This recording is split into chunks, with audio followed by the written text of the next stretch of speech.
बिहार के दानापुर गांव में मुखिया की बेटी कमलेश्वरी की हल्दी की रस्म चल रही थी। कमलेश्वरी अपने माता पिता की इकलौती बेटी थी और मुखिया ने उसे बहुत लाड़ प्यार से पाला था। उनकी इच्छा थी कि बेटी बड़े घर में जाकर राज करे। इस ख्वाहिश को पूरा करने के लिए उन्होंने कमलेश्वरी के रिश्ते की बात एक बड़े घराने में चलाई। कमलेश्वरी की सुंदरता पर मोहित होकर किसी जमाने में जमींदार रहे अखिलेश बाबू ने अपने बेटे कुलदीप के लिए उसे पसंद कर लिया। हल्दी की रस्म के लिए फुलवा, जो कमलेश्वरी की मां थी, ससुराल से आया हल्दी और उपटन घोलने के लिए लेकर आई। रस्म शुरू होते ही चारों तरफ चहल पहल थी। ढोलक की थाप पर मंगल गीत गाए जा रहे थे। लेकिन जैसे ही हल्दी की रस्म शुरू हुई, कमलेश्वरी जोर जोर से चीखने लगी। ये क्या लगा दिया मेरे बदन में? ऐसा लग रहा है जैसे किसी ने खाल खींच ली हो। बहुत दर्द हो रहा है मां। कमलेश्वरी की चीख सुनकर वहां हल्दी लगा रही औरतें उसे ले जाकर पानी से उसका शरीर धोने लगी।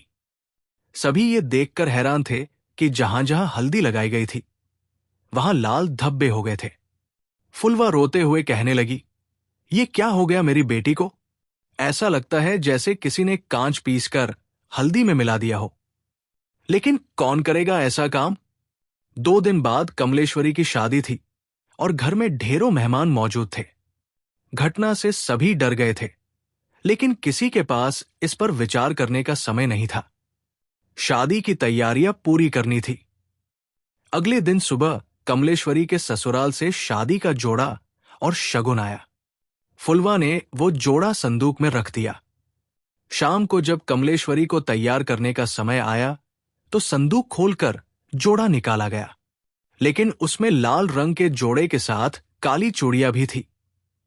ये देखकर कमलेश्वरी की मां और जेठानी परेशान हो गई। फुलवा ने कहा, शायद बड़े लोगों की कोई परंपरा हो। जब कमलेश्वरी की सहेलियां उसे तैयार कर रही थी तो दुपट्टे का एक कोना कटा हुआ मिला। ये देखकर सभी चौंक गए। फुलवा ने कहा, यह साफ दिख रहा है कि इसे जानबूझकर काटा गया है। लेकिन कोई समाधान नहीं मिला और शादी की रस्में जारी रही।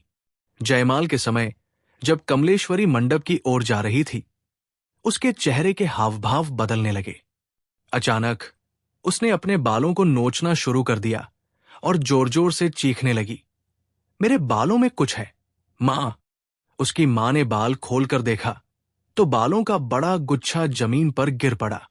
सर के एक हिस्से के बाल गायब हो चुके थे। ये देखकर सभी डर गए। शादी की रस्में जैसे तैसे पूरी हुई। ससुराल में गृह प्रवेश और मुंह दिखाई की रस्में शांति से हुई। लेकिन सभी घटनाओं ने कमलेश्वरी के परिवार और ससुराल वालों को बेचैन कर दिया। समधन शशि ने फुलवा से कहा, शायद आपके घर पर किसी ने काला जादू किया है। बहू को यहां से दूर ले जाना ही ठीक होगा। कमलेश्वरी की विदाई हो गई, लेकिन सभी के मन में अजीब सी आशंका थी। आगे क्या हुआ, ये जानने के लिए हर कोई इंतजार कर रहा था।